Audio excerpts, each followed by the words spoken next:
안녕하세요. 토마토 투자클럽 이정호입니다. 제 1강에 이어 2강까지 준비를 했는데요. 1강은 주식 투자자의 습관에 대해서 말씀해 드렸습니다. 2강은 시장이 변하면 매매 스타일도 변해야 한다. 매매 스타일에 대해서 좀 얘기를 해드리려고 해요. 그래서 준비를 했습니다. 먼저 시장이 변하면 매매 스타일도 변해야 된다. 왜 이게 중요할까 말씀해 드릴게요. 전설적인 투자자 제시 리버모라는 분이 있습니다. 이분이 한 얘기 중에 절대 시장을 이기려고 하지 말라. 이기려고 하면 할수록 큰 대가를 지불할 것이다 라는 말이 있는데요. 이 말은 시장을 이기려고 어떻게든 하려고 하는 게 아니라 시장의 흐름을 맡기고 그 시장의 흐름을 따라가면서 매매 스타일도 변해야 된다 라고 해석을 할 수가 있는데요. 저는 이 말을 되게 명심을 하면서 매매를 하고 있습니다. 그거에 따라서 요즘 시장에 대해서 어떻게 흘러가고 있는지, 요즘 시장은 어떻게 대응해야 되는지 그런 부분에 대해서 오늘 집중적으로 말씀해 드리겠습니다. 먼저 강의 목차는 금리와 주가의 관계, 그리고 유가와 주가의 관계, 그리고 세 번째는 환율과 주가의 관계, 네 번째 현재 시장을 분석하고 다섯 번째는 시장 대응 방안입니다. 금리와 주가의 관계, 그리고 유가와 주가의 관계. 이거는 제가 1강에서도 지속적으로 얘기해 드렸죠. 주식 투자자 분이시라면 금리, 유가, 환율은 꼭 챙겨야 되는 부분이라고 말씀을 해 드렸습니다. 그거에 대해서 좀 더 자세하게 말씀해 드리겠습니다. 네. 금리는 우리가 흔히 알고 있듯이 돈의 가치입니다. 그리고 유가는 물가의 원동력이라고 할 수 있습니다. 유가가 오른다. 기름값이 오르면 대체적으로 물가가 오를 수밖에 없다. 이렇게 인식을 하시면 됩니다. 간단하게. 그리고 환율. 주식시장에서 환율은 외국인 투자자들의 매력도를 뜻한다고 볼 수가 있습니다. 환율이 올라간다고 한다면 외국인들은 우리나라 시장에 매수를 안 하고 다 그 환차익 때문에 미국이나 이런 나라를 가서 매수를 하기 시작합니다. 그런 부분 때문에 환율은 꼭 체크를 하셔야 된다라고 말씀해 드리고 싶습니다. 네. 금리에 대해서 좀 우라가미 군요라는 일본의 투자자가 있습니다. 네, 이분이 금리에 대해서 약간 사계절 순환론이라고 약간 얘기를 했었는데 이거에 대해서 좀 간단하게 제가 말씀해 드릴게요. 금리 인하기, 흔히 양적 완화라고 하죠. 그때는 금융 장세, 첫 번째는 금융 장세가 있습니다. 금리 인하로 인한 유동성 자금이 주식시장으로 어느 정도 유입이 됩니다. 가장 최근에 있었던 코로나 사건이 이후로 어떻게 됐나요? 시장은 금리를 낮췄죠. 금리 낮추고 나서 그 유동성 자금들이 주식시장으로 많이 들어와가지고 상승했던 이력 다들 아실 거라고 보고 있습니다. 그 다음 실적 장세라고 있는데 유동성 자금으로 기업들의 이제 투자나 그런 부분이 어느 정도 증가를 합니다. 그리고 실적 상승 및 물가 안정화로 소비 심리들이 어느 정도 증가를 하기 시작합니다. 그런 부분으로 있어서 작년 그리고 이번 연도 초 항상 강조했던 거는 다들 실적이었잖아요. 네, 실적 장세입니다. 지금은 실적 장세에서 역금융 장세로 넘어가는 시점이다 라고 보실 수가 있는데 저도 약간 그런 부분에 있어서 어느 정도 동의를 하고 있습니다. 네, 역금융 장세는 금리 인상으로 인한 유동성이 어느 정도 제한이 됩니다. 네, 요즘 자꾸 뉴스 나오는 뉴스가 다 뭐죠? 네, FOMC 회의 이후로 금리를 올린다. 50bp를 올린다. 75bp를 올린다. 네, 자이언트 스텝, 베이비 스텝, 빅 스텝 이렇게 자꾸 얘기가 나오는 이유가 바로 이 역금융 장세로 넘어가는 시즌이다 라고 보실 수가 있습니다. 그리고 그 다음 우리가 나중에 준비해야 될 부분 역실적 장세가 있는데 이때가 되면은 어느 정도 실적이 악화되고 소비 심리도 위축이 되고 유동성 자금은 축소가 되는 모습이 있습니다. 이거는 제가 생각하기에는 역실적 장세는 이번 연도 하반기, 내년 이렇게 생각하는데 지금 장세가 어떤 장세냐 금리로 보고 어느 정도 파악을 할 수가 있어야 됩니다. 아까도 제가 말씀했다시피 시장의 흐름을 맡겨라고 말씀드렸잖아요. 그 말은 시장이 지금 어떤 시장인지 알아야 된다라고 이렇게 해석을 할 수가 있습니다. 네, 지금 금리로 봤을 때 역금융 장세로 판단이 되고 역금융 장세 대응 방안은 가격 전가가 가능한 기업에 투자를 하는 방법이 있습니다.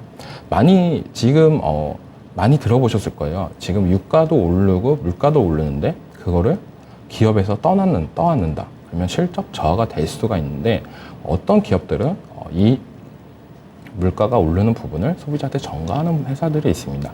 그런 회사들을 좀 유심히 더 지켜봐야 된다라고 말씀해 드리고 싶고, 성장주보다는 실적주 그리고 보수적인 대응이라고 말씀해 드렸는데, 이 주식시장에서 보수적인 대응은 단순합니다. 레버러지나 이런 대출로 인해서 뭐 투자를 하지 말고 최대한 자기 현금화 전략으로 최대한 대응하는 방법, 그런 걸 보수적인 대응이라고 하고, 그 부분에서도 현금 비중을 따로 만들어서 하는 부분, 그런 걸 보수적 대응이라고 합니다. 네. 그럼 금리에 대해서 좀 더 말씀해 드릴게요. 이거는 코스피 차트인데요. 네. 여기 보시면 이때가 처음으로 미국에서 FOMC에서 25bp를 했던 부분입니다. 네.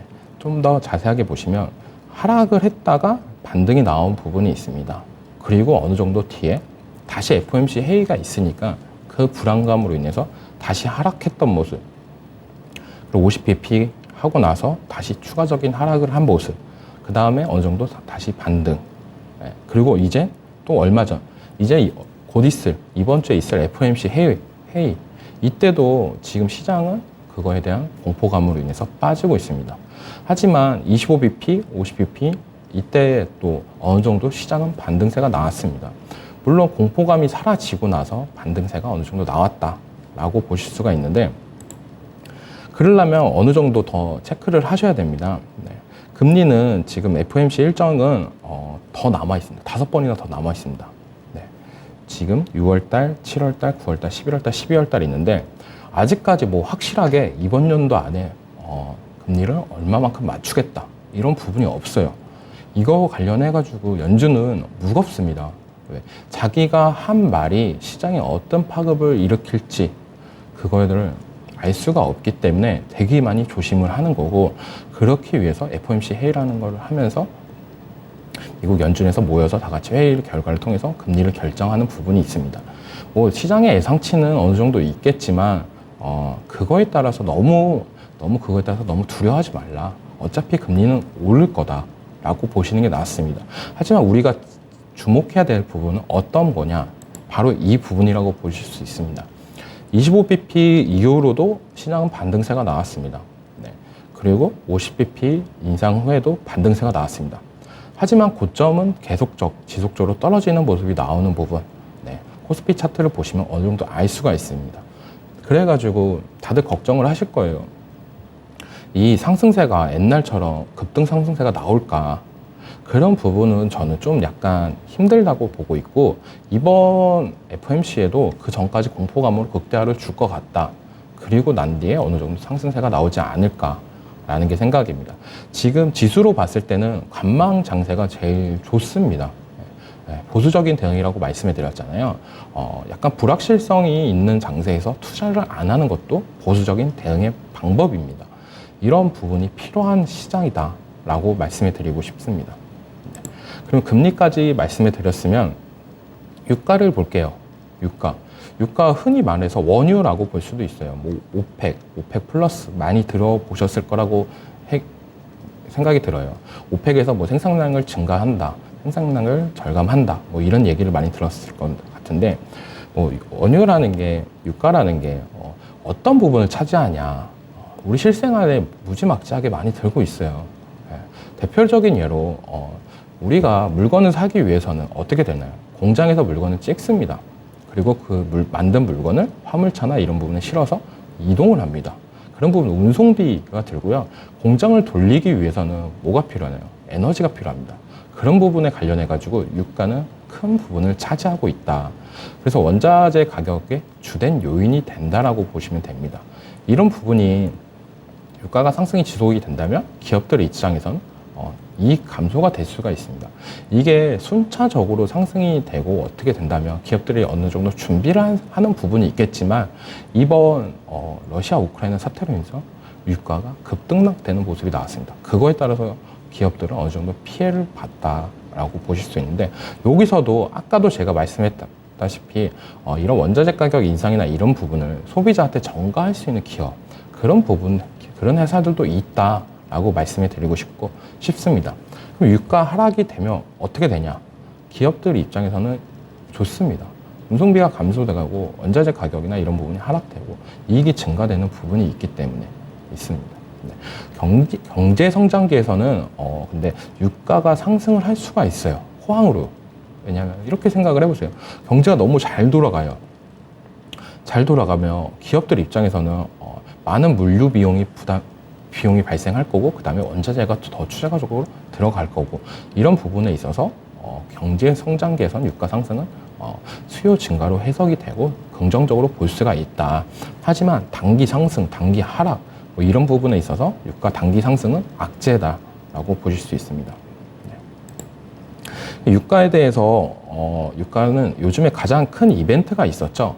바로 러시아 우크라이나 사태가 있었습니다.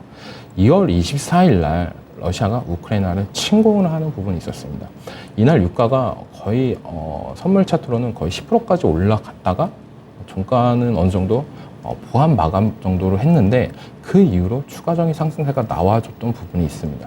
이때 거의 침공 이후로 100달러까지 돌파했던 걸로 제가 기억을 하고 있어요. 그 전까지 100달러, 유가 100달러는 진짜 갈 수 없는 거다. 이렇게 되면 시장에 더 큰 혼란이 생길 수도 있을 거다라고 해석하는 분들이 되게 많았었는데 러시아 우크라이나 사태 이후로 단기적으로 상승이 나왔다. 그리고 어느 정도 조정 구간이 된다고 생각했지만 지금 사태는 어떻죠? 네, 바로 장기화가 되고 있습니다. 그런 부분에 따라서 유가는 지금 계속 올라가는 부분이 있고 추가적으로 여기서 러시아 우크라이나 침공 말고도 유가를 상승세로 요인으로 보고 있는 게 저는 중국의 봉쇄 이후입니다. 지금 중국이 어느 정도 봉쇄를 하면서 공장이 못 돌아가고 있어요. 하지만 중국이 봉쇄를 풀고 공장을 재가동한다면 어떻게 될까요? 많은 원유나 기름이나 이런 부분이 더 필요할 거다. 그렇게 된다면 유가는 더 상승세가 나올 수도 있다라고 하는 게 저희 생각입니다. 그러면 코스피는 어떻게 됐냐? 러시아 침공 이후로 유가는 약 30%가 올랐습니다. 그리고 코스피는 약 8%가 하락하는 모습이 나왔고요.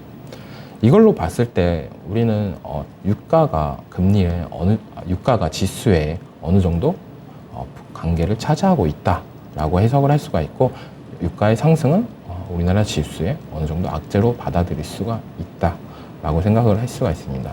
그리고 이거 유가 얘기 나와가지고 재밌는 얘기로 얼마 전까지만 해도 세계 1위 기업은 애플이었습니다.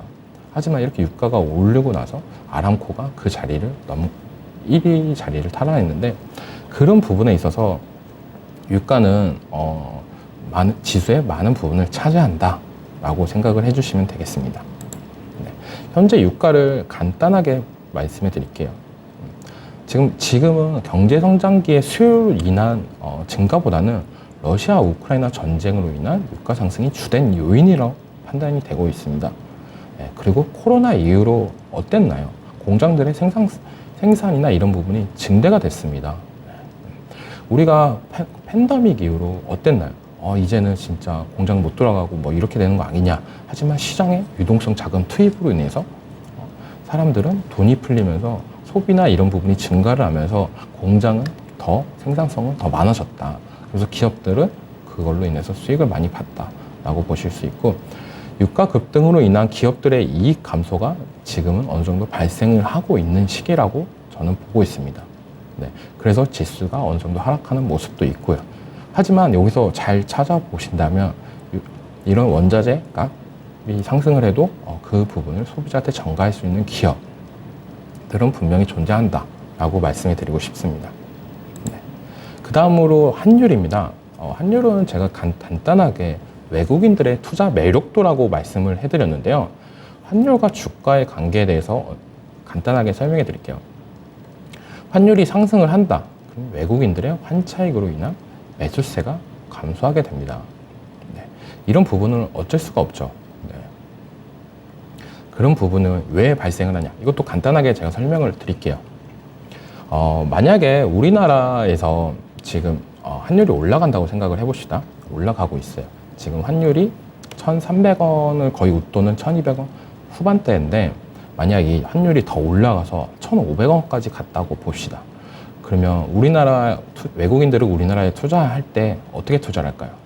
달러로 투자할까요? 아닙니다. 원화로 바꿔서 투자를 하게 됩니다. 네. 원화로 바꿔서 투자를 하는데 이게 우리나라 지수는 올랐어요. 만약 거기서 주식에서 5%가 올랐다고 봅시다. 근데 환율은 10%가 올랐어요.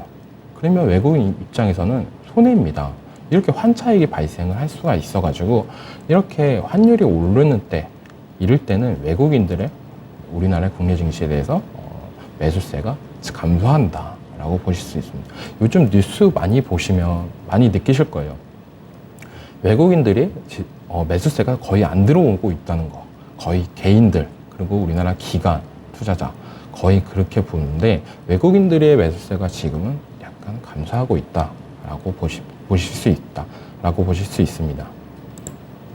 그리고 환율도 또 볼게요. 환율이 또 언제부터 이렇게 좀 가파르게 올랐냐라고 보실 수 있는데 환율을 생각하는 사람들 달러 쉽게 얘기해서 달러라고 말씀을 드릴게요. 달러는 어떤 자산이죠? 흔히 말해서 대표적인 안전 자산이라고 볼 수 있습니다. 네. 만약에 안전 자산은 언제 가장 부각이 되냐? 약간 전쟁이나 이런 큰 리스크가 발생할 때 달러의 매력은 더 부각된다라고 보실 수 있는데 지금 원달러로 보면 전쟁 이후로 거의 8.5%가 상승한 모습이 나왔습니다.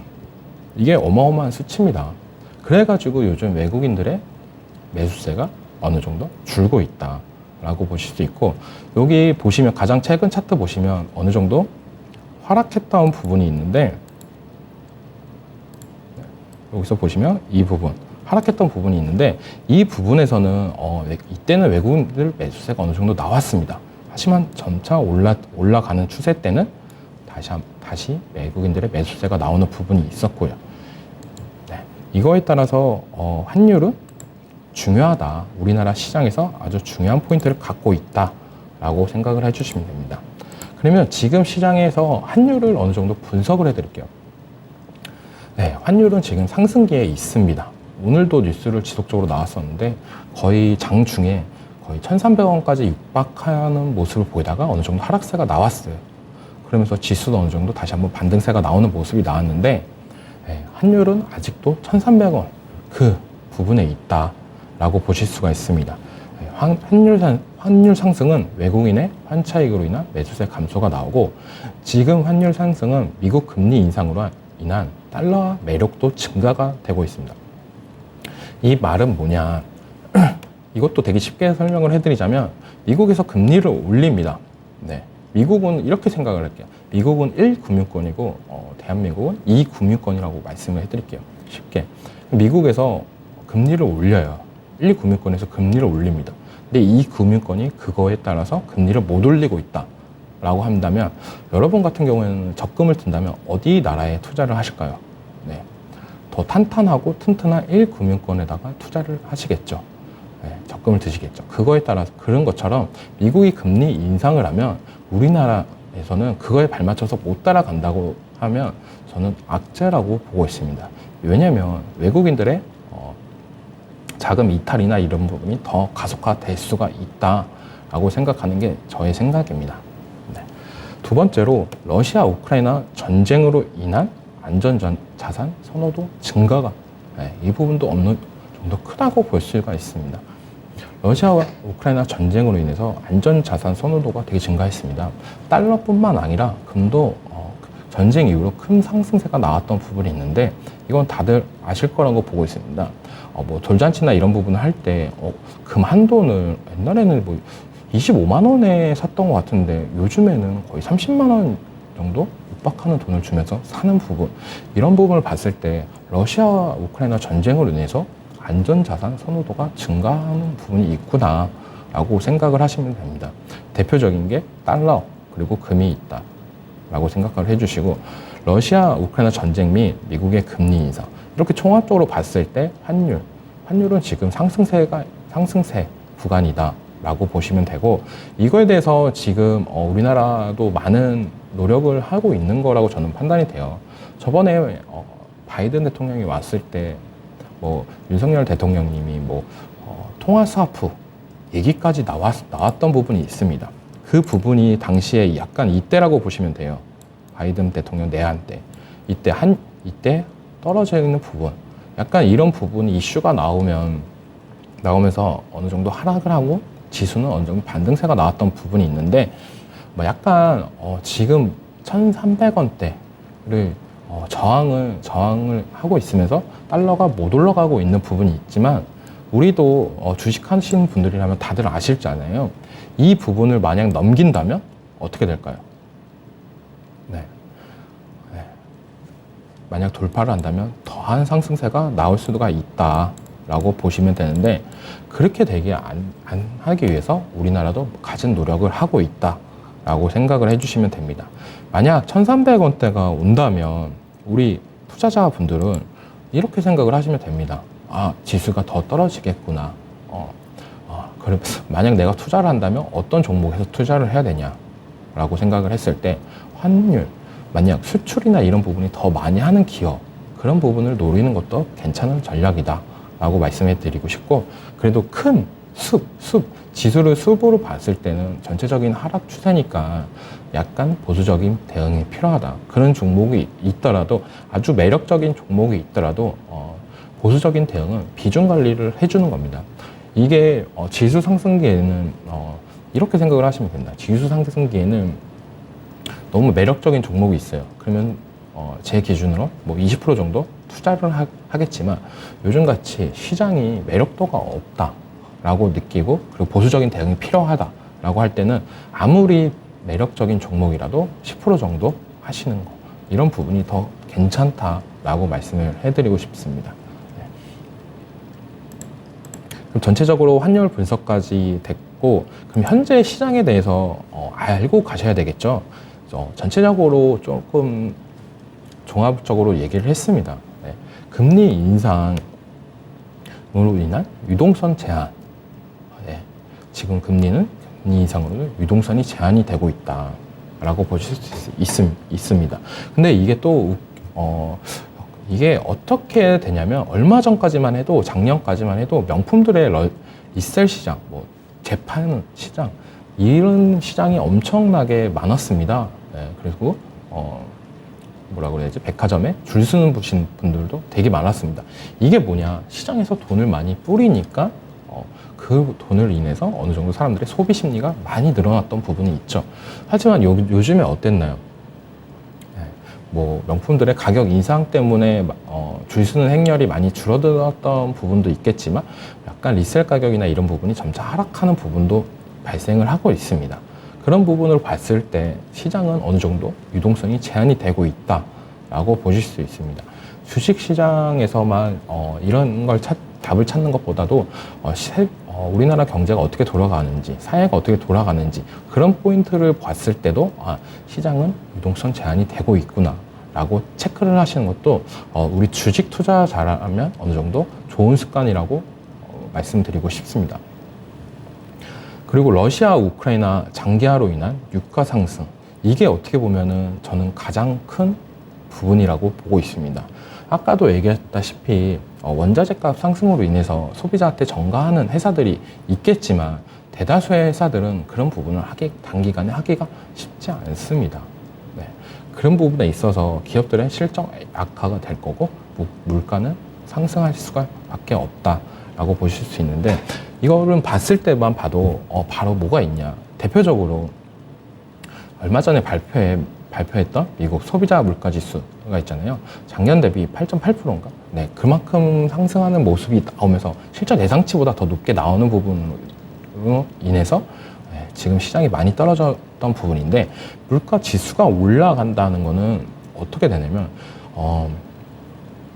어차피 우리가 갖고 있는 돈은 한정돼 있는 거예요. 만약 월급이 그 물가만큼 따라가지를 못해요. 내가 기본적으로 뭐 300만 원을 벌고 있었는데, 장을 볼 때 40만 원이면 뭐 한 달 우리가 먹을 수 있는 생활비를 할 수가 있었어요. 네. 밥상 물가라고 하죠. 약간 그런 부분이 있었는데 이게 물가 지수가 올라가서 40만 원을 들고는 이제 못합니다. 한 50만 원 들어요. 이런 부분이 나타날 때 가장 언제 나타나냐? 바로 설날, 추석 이럴 때 많이 나오잖아요. 뭐 제사상이 작년에는 뭐 19만 원 정도 들었는데 뭐 21만 원이 든다. 이런 걸로 봤을 때 작년보다 이번 연도는 물가가 점차 오르고 있구나 라고 생각을 하실 수도 있습니다. 이런 부분을 봤을 때 기업들의 유가는 기업들의 실적 악함이 물가 지수가 어느 정도 올라가고 있다라고 해석을 해주시면 되고, 또한 지금 환율 상승기라고 말씀을 드렸잖아요. 그거에 따라서 외국인들 매수세가 지속적으로 감소가 되고 있습니다. 네. 이거는 어떻게 보면 어쩔 수 없다라고 볼 수도 있어요. 미국에서 금리를 가파르게 인상하고 있는 부분이 있습니다. 근데 그런 부분에 있어서 우리나라는 약간 미국보다는 약간 주춤하게 올라가고 있다라고 생각을 해주시면 됩니다. 이게 되게 예민한 부분입니다. 미국을 따라서 우리나라도 더 파격적으로 팍팍 올릴 수 있냐, 이런 부분에 있어서 그런 되게 어려운 시장에 있다라고 보실 수 있는 게, 왜냐하면 금리를 우리가 갑자기 올렸을 경우에 외국인 매수세가 감소될 수는 있겠지만, 만약에 어떤 현상이 일어나냐면 기업들의 대출, 약간 이런 부분에 있어서 더한 유동성 자금이 더 막힐 수도 있다.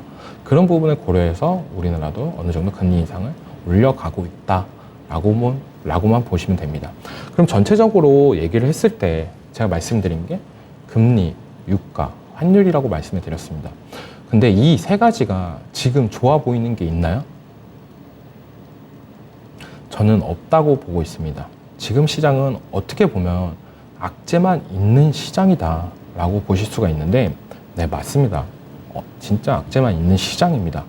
이런 시장 속에서 우리는 어떻게 대응을 해야 되냐, 그게 시청자분들이 가장 궁금해할 부분이고 이 방송을 보는 목적이라고 생각을 하고 있습니다. 그 부분에 대해서 제가 말씀해 드릴게요. 먼저 가장 중요한 거죠. 주식 투자자라면 가장 많이 들어봤을 단어, 포트폴리오. 네, 포트폴리오를 변경을 할 시간이 됐다라고 말씀을 해드리고 싶어요. 이 말은 아까도 제가 지속적으로 얘기했던 거, 오늘 가장 많이 나왔던 단어는 뭐죠? 가격 정가가 가능한 기업이냐 아니냐, 네, 이겁니다. 이 말은 지금은 금리도 오르고 유가도 오르는 부분에 있어요. 근데 이런 시장 속에서 가격 정가를 할 수 없는 기업에 만약 내가 투자를 한다면 어떤 현상이 되냐? 네, 매출은 올라가는데 영업이익은 떨어져요. 네, 그런 회사들을 많이 보실 수가 있다라고 보실 수가 있습니다. 그래서 가격 정가가 가능한 기업들을 찾는 포인트는 매출액도 올라가고 영업이익은 더 많이 올라간다라고 보실 수가 있습니다. 그 말은 이런 유가, 원자재 상승으로 인해서 수혜를 보고 있는 기업이다 라고 보실 수가 있습니다. 그러면 원자재 관련, 그리고 두 번째로는 원자재 관련 기업에 투자를 해야 됩니다. 네, 원자재 관련 기업, 아까도 제가 얘기했다시피 세계 최고의 1등 기업이 바뀌었다라고 말씀을 드렸잖아요. 애플에서 아람코로. 아람코란 기업은 대체적으로 원유 관련 기업입니다. 에너지 관련 기업이라고 보실 수 있어요. 그 말은 우리도 그거에 맞춰서, 시장 트렌드에 맞춰서 원자재 관련 회사들을 포트폴리오에 담아야 된다라고 말씀을 드리고 싶고, 세 번째로는 유가 상승으로 인해서 이제 신재생 에너지가 가속화가 되고 있다라고 보시면 되는데, 이거는 다들 아실 거라고 보고 있고, 이 부분에 대해서 시장도 상승세가 많이 나왔다라고 보실 수가 있습니다. 대표적으로 이 신재생 에너지 가속화 얘기를 들어보자면, 유럽이라는 나라는 러시아에는 천연 자원들이 너무 많아요. 그 부분을 자기네들은 쓰고 있었는데, 전쟁으로 인해서 어떻게 됐나요? 미국이란 나라는 직접적으로 전쟁을 관여를 할 수가 없기 때문에 러시아에 경제 제재를 가하게 됐습니다. 네, 니네가 하고 있는 원자재 수출에 제재를 걸겠다. 약간 이런 부분이 났을 때 유럽은 어떤 현상이 발생을 했냐? 네. 우리가 이때까지 쓰고 있던 거를 못 쓰게 된다라고 하면서 불안 심리가 생겼습니다. 그 이후로 유가는 더 오르고 원자재 가격은 상승하고, 왜 이런 부분이 됐냐? 가깝게 구할 수 있던 부분이 이제는 다른 나라에서 배 그리고 해상, 공중으로 밖에 수급이 안 되는 부분이 있기 때문에 이런 부분에 있어서 점차 더 올라가고 있다라고 보실 수가 있습니다. 그리고 성장주보다는 실적주라고 말씀해 드리고 싶습니다. 대표적으로 성장주라고 한다면 카카오, 네이버가 있잖아요. 이 두 종목을 갖고 있는 분들이라면 좀 마음이 아프겠지만, 이런 성장주보다는 약간 더 실적이 바탕이 되는 회사들이 더 매력적인 장이다라고 말씀을 해드리고 싶어요. 네이버, 카카오가 물론 실적이 안 나오는 게 아니지만 그런 부분에 있어서 다른 실적주보다는 매력도가 떨어진다. 아직까지는 성장주다. 저는 이 대표적으로 여기서 얘기를 해드리자면 성장주에서 실적주로 넘어가는 회사들이 있습니다. 네. 그런 회사들을 좀 눈여겨봤으면 좋겠다는 생각이 들고 있어요. 네. 성장주에서 실적주로 넘어간다는 말은 뭐냐? 성장주는 대표적으로 얘기를 해드리자면 미래산업이랑 관련된 회사다라고 보실 수 있는데, 그 미래산업 관련된 회사들이 점차 실적이 올라가고 있다. 그 말은 미래산업 관련해가지고 점차 현실화가 되고 있고 많아지고 있다라고 보시면 되는데, 그거에 따라서 이런 회사들은 실적까지 탄탄해지고 있다라고 말씀을 드리고 싶습니다. 그리고 대형주보다는 약간 중소형주 매매가 저는 더 괜찮다라고 말씀을 해드리고 싶어요. 그 말은 코스피 종목들보다는 코스닥 종목이 지금은 더 매력적이다라고 말씀을 해드리고 싶고, 왜냐면 요 근래에도 그랬습니다. 요 근래 저번 주 금요일부터 어느 정도 하락세가 나왔지만 코스피보다 코스닥이 어느 정도 반등세나 지켜주는 부분이 더 강했다라고 생각을 하고 있어요, 저는. 그래서 지금 코스피 종목보다는 코스닥 종목이 괜찮다라고 말씀을 드리고 싶습니다. 네. 그리고 두 번째는 매매 스타일을 약간 변경을 해야 된다라고 말씀을 해드리고 싶어요. 기존 장기 투자하셨던 분들이 되게 많을 거라고 저는 보고 있습니다. 네. 이 장기 투자, 코로나 이후로 많은 지수 상승기를 이끌었던 실적 장세, 그리고 금융 장세, 그때 많은 장기 투자자분들의 수익률이 어마어마했습니다. 네. 하지만 지금 그분들은 약간 어느 정도 변화가 필요한 시점이다라고 저는 말씀을 해드리고 싶어요. 그 말은 그때는 어떤 주식을 사던 다 오르는 상승장이었으니까 장기 투자가 더 강했지만, 지금 같은 장세는 어떻게 될지 모르는 장세입니다.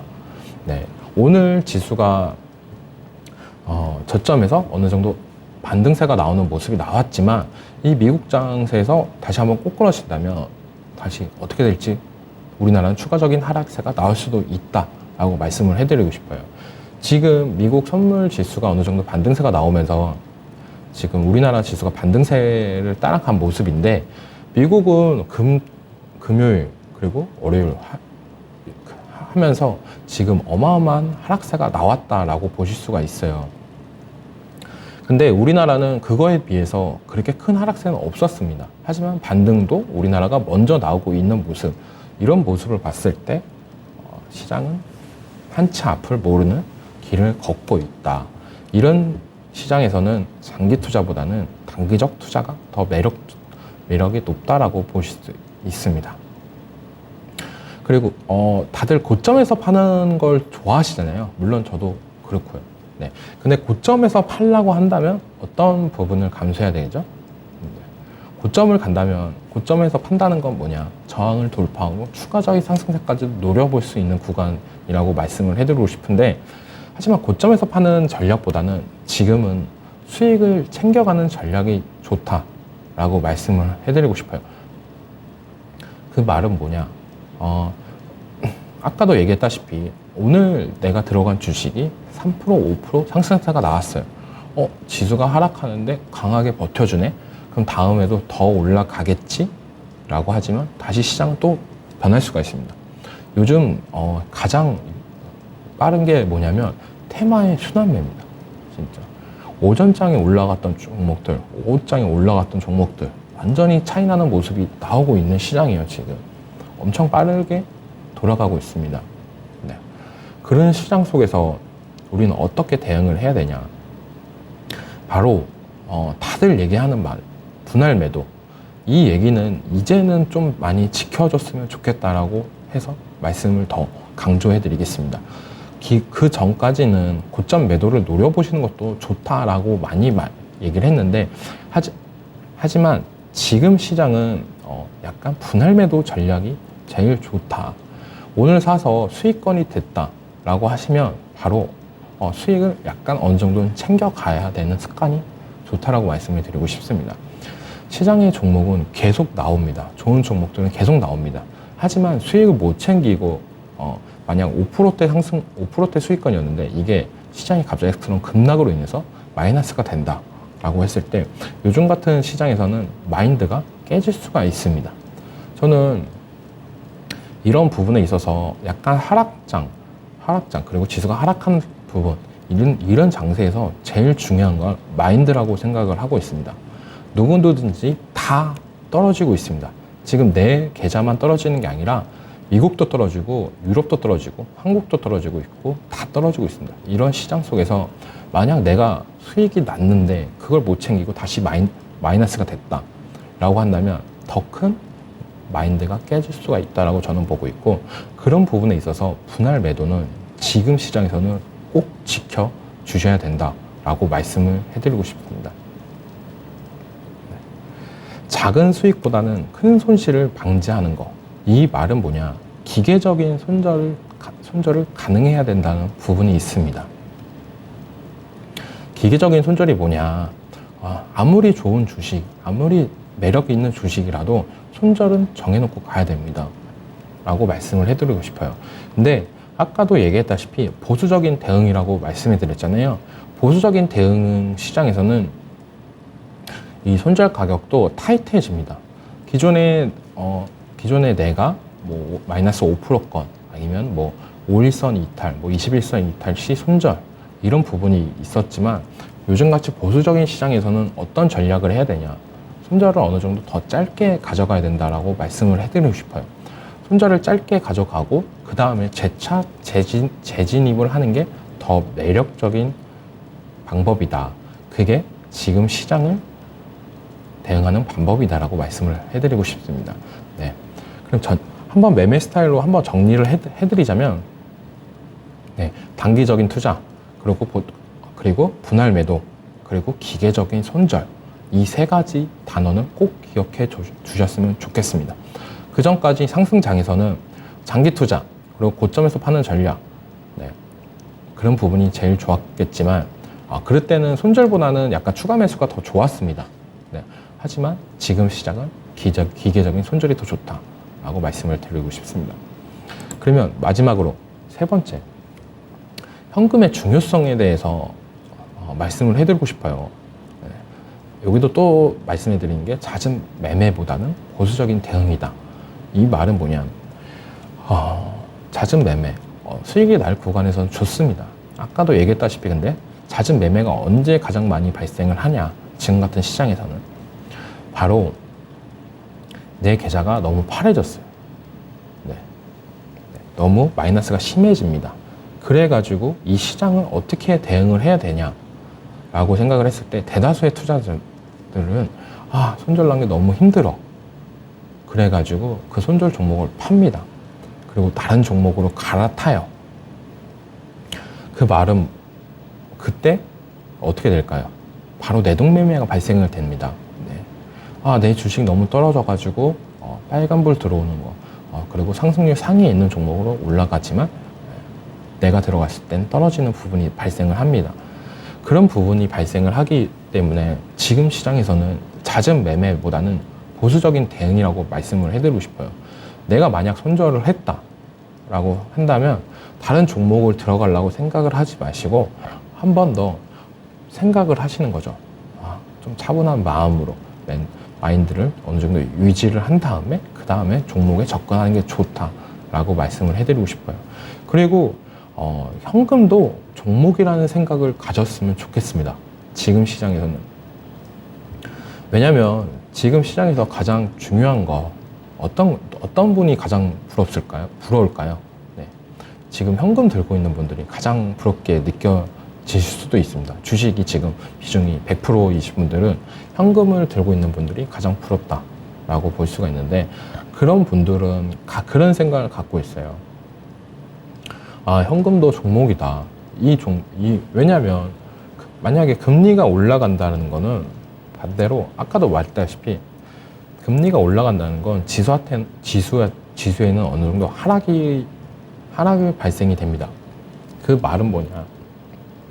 내가 오늘 삼성전자를 100주를 살 수 있었던 거를 지수가 하락하고 삼성전자가 하락하면 삼성전자를 102주, 105주를 살 수 있는 돈이 된다라고 보실 수가 있는데, 이렇게 생각을 한다면 현금도 충분한 종목이다라고 저는 말씀을 해드리고 싶어요.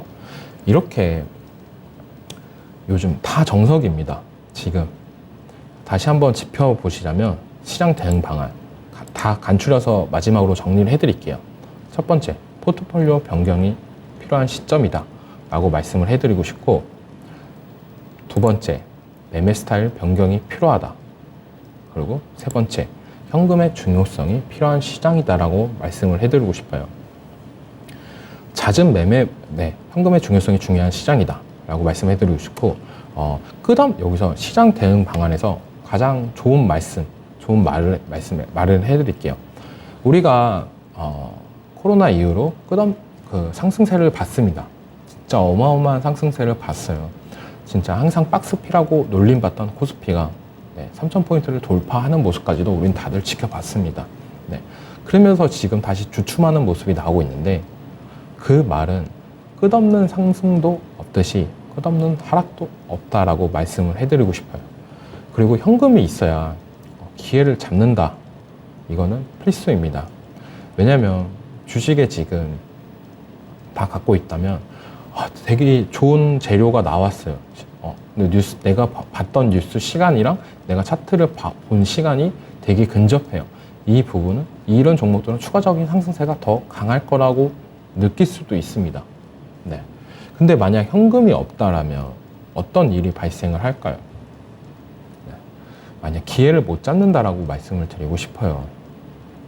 그래서 지금 되게 답답하신 분들이 되게 많을 거라고 저는 느끼고 있습니다. 네. 주식에 다 들고 있는 분들, 그리고 현금 비중이 없는 분들, 그리고 지금 내 포트폴리오가 지금 시장 트렌드에 맞는 건지 안 맞는 건지, 그런 부분이 갖고 있는 분들이 되게 많을 거라고 보고 있어요.